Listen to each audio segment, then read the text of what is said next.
है जिसमें वो एक स्ट्रेंज लड़की को देखता है, मगर ये सब उसे बिल्कुल रियल लग रहा था। होश में आने पर पास्ट का पता चलता है कि 60 साल पहले एलियन ने अर्थ पर हमला किया और मून को भी डिस्ट्रॉय कर दिया था। इंसान एलियन के खिलाफ ये वार तो जीत गए, लेकिन अपना प्लेनेट हार गए थे। उसके बाद कुछ ही इंसान जिंदा बचे थे जो अर्थ पर नहीं रह सकते थे, इसीलिए उन्हें अर्थ को छोड़कर दूसरे प्लेनेट पर जाना पड़ा। जैक और विक्टोरिया उन बचे हुए इंसानों में से हैं जो अभी भी अर्थ पर हैं, ताकि ये इस बात की यकीन दहानी कर सकें कि अर्थ अब एलियन से सेफ है। जैक का काम कम्बैट ड्रोन्स को रिपेयर करना है ताकि बचे हुए एलियंस को मारा जा सके। इन दोनों का मिशन कंप्लीट होने में बस 2 ही वीक बाकी रह गए हैं। इसके बाद ये दोनों भी बाकी लोगों के पास दूसरे प्लेनेट पर चले जाएंगे। जैक अर्थ को छोड़कर जाने के ख्याल से ज्यादा खुश नहीं होता, क्योंकि कुछ भी हो अर्थ अभी भी उसका घर है। जैक रोज की तरह अपने जेट में सवार होकर सारे एरिया का टूर करने लगता है। दूसरी तरफ विक्टोरिया अपने स्पेशल रूम से उसे हैक कर रही होती है। जैक ड्रोन 166 को रिपेयर करने के लिए निकलता है। वहाँ रास्ते में लाइटनिंग की वजह से उसका जेट आउट ऑफ कंट्रोल हो जाता है और नीचे जमीन की तरफ गिरना शुरू हो जाता है। तभी हम देखते हैं कि जैक अचानक उस जेट को सही हालत में लेकर अपनी मंजिल की ओर पहुंच जाता है।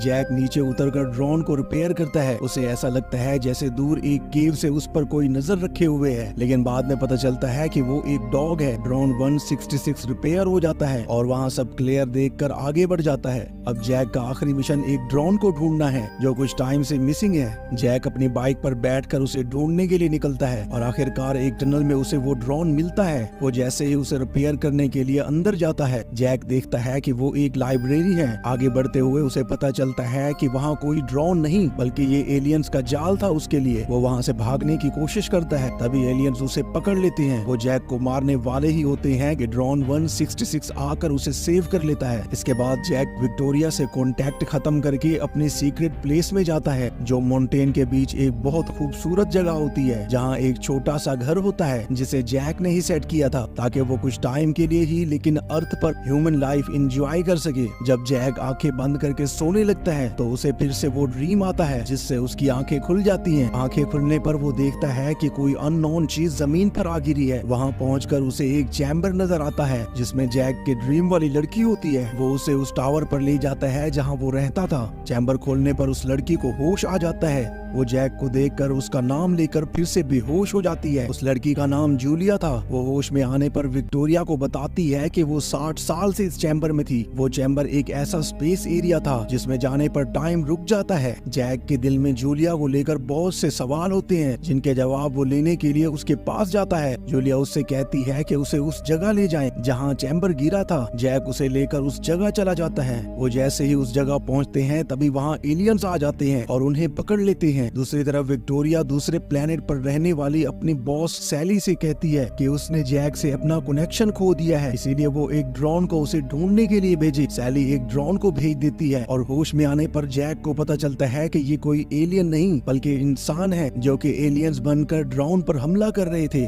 मैल्कम जो उनका लीडर होता है वो जैक को बताता है कि ड्रोन्स एलियन को नहीं बल्कि इंसानों को मारने के लिए बनाए गए हैं। तभी वहाँ स्काई आता है जो कहता है कि हमें मजीद टाइम वेस्ट नहीं करना चाहिए क्योंकि ड्रोन जैक को ट्रैक करके यहाँ पहुँचने ही वाले होंगे। इन लोगों के पास एक ड्रोन रखा होता है। दरअसल ये वो ड्रोन था जो मिसिंग था। मैल्कम जैक से उस ड्रोन को रीडिजाइन करने के लिए कहता है ताकि वो इस ड्रोन के जरिए दूसरे ड्रोन को मार सके, लेकिन जैक मना कर देता है। तभी वहाँ वो ड्रोन आ जाता है और उन पर हमला कर देता है। स्काई उस ड्रोन को रोक तो लेता है, मगर जैक कहता है कि जब तक तुम लोग हमें छोड़ोगे नहीं तब तक ड्रोन आते रहेंगे।